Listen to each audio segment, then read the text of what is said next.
Good morning at magandang umaga po sa lahat. I-update ko lang po kayo ngayon sa aking rooftop garden. Medyo hindi po ako nakakapag-ayos ng garden ko ngayon dahil medyo nagbisi-bisihan ako. Kaya ito na po ngayon muna ang itsura niya.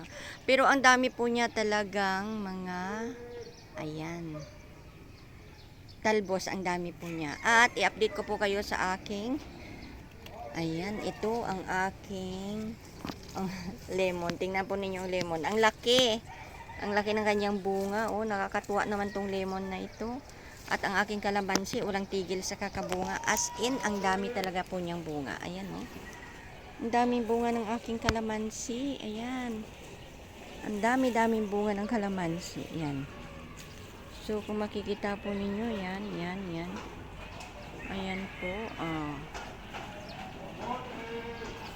Daming bunga. Ang daming bunga ng kalamansi. Grabe. Oh, hindi na ako bumibili ng kalamansi ng dahil dyan. So, imamarkot ko po yan dahil yan, tingnan.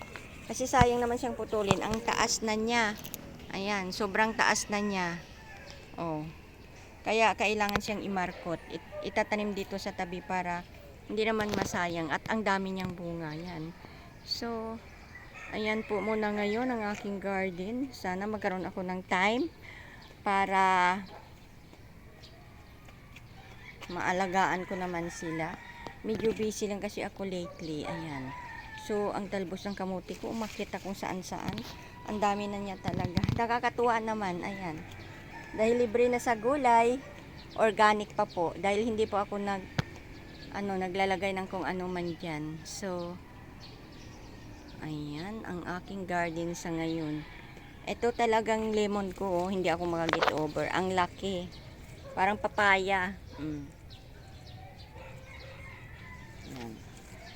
So, hanggang dito na lamang po. Hanggang sa susunod ko pong update. Bye-bye!